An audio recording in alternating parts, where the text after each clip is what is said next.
Praggnanandhaa and Vidit Gujrathi, the two gems of Indian chess who helped Team India to win the gold at the Chess Olympiad, now face off against each other at the Tech Mahindra Global Chess League.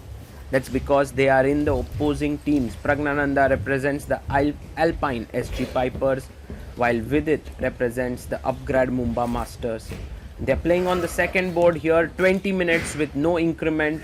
Prag has the white pieces. The first encounter between both of them, where Vidit had white, ended in a draw, and this is an important matchup that we have here. You can see both the players adjusting their pieces. Vidit had a moment with himself there, meditating. He does that always. Praggnanandhaa also generally is very focused and closes his eyes during the classical games. Here maybe he's just trying to remain focused rather than meditate. The games are about to begin now. Both the players have taken their chairs and the arbiter comes in. Off we go. Prag opens the game with 1 e4 and Vidit, like he does always, responds with e5. Knight comes out to f3, knight c6, and we have the Scotch opening. So Prag comes up with a small surprise, not the Italian, not the Rui Lopez, plays the Scotch, and the idea is to throw Vidit off slightly from his well-trodden paths. Bishop comes here, knight drops back, bishop drops back, and Prag brings his knight out to c3. Let's see how Vidit continues. He brings his queen out to f6. Generally, bringing the queen out is not a good idea, but in the Scotch, it's a very normal concept. h4 by Prag, preparing bishop g5. You can see this is all Praggnanandhaa's preparation. He's at 19 minutes and 42 seconds. But I think Vidit has a pretty decent position. This has been played before. The main move here is long castle, but Prag has come up with a new idea, which is a4. And this has made Vidit think a bit. a6 is natural, just making a square for the bishop so that it doesn't get trapped here, and now long castle. So Prag is essentially saying that the fact that I have provoked a4 and a6 is to my advantage. A questionable point there. We'll see if that works out for him. Queen takes e3. The queen is well positioned here. The bishop now opens up on this diagonal. Bishop d7 played by Vidit. He's intending to also long castle.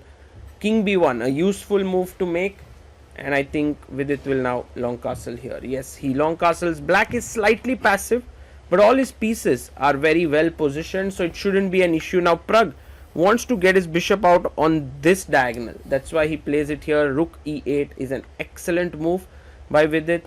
Until now his play has been fantastic. If the queen drops back, the bishops will be traded. Looks good. But Vidit tries to be a bit active. He keeps his queen on c4. It's useful to have the queen there, and Prag tries to create some play on the king side. h6 played. Now this move does stop the white pawn from advancing, but on the other hand, now this one pawn clamps this entire structure.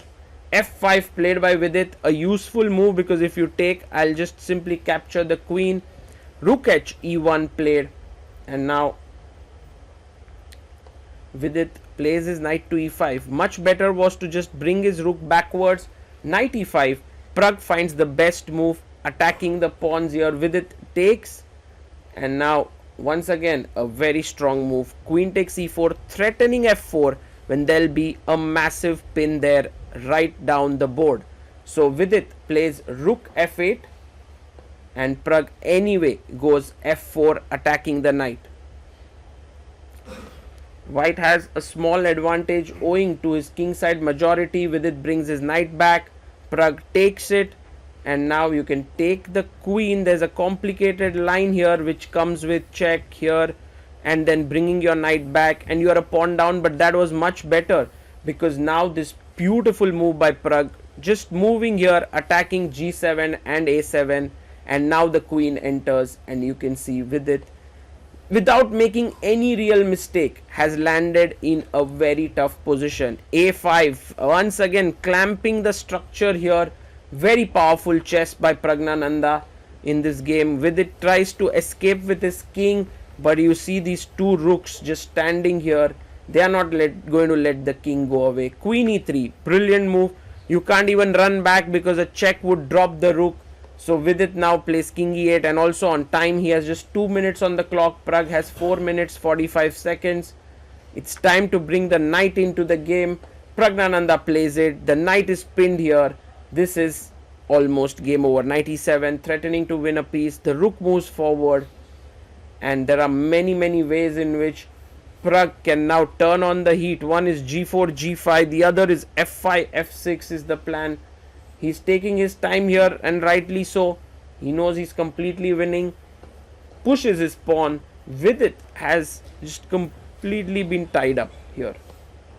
He plays queen c5. If the queens are traded, that would be a huge relief.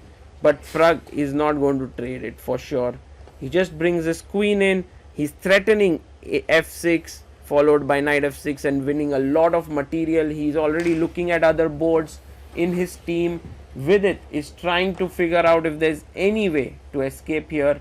He resigns his game, and Praggnanandhaa wins in just 31 moves. Very clear-cut case of how an equalish position can turn into a lost one when you are not very careful, and I think it happened with Vidit here. He did not appreciate the dangers to his position, and Praggnanandhaa was absolutely flawless. The good news for the Upgrad Mumbai Masters is that they eventually did go on to beat the Alpine SG Pipers in spite of this loss. So that was good news for Vidit and his team. But overall, when it comes to this game, it was a very clinical performance by Praggnanandhaa. His first win at the Tech Mahindra Global Chess League.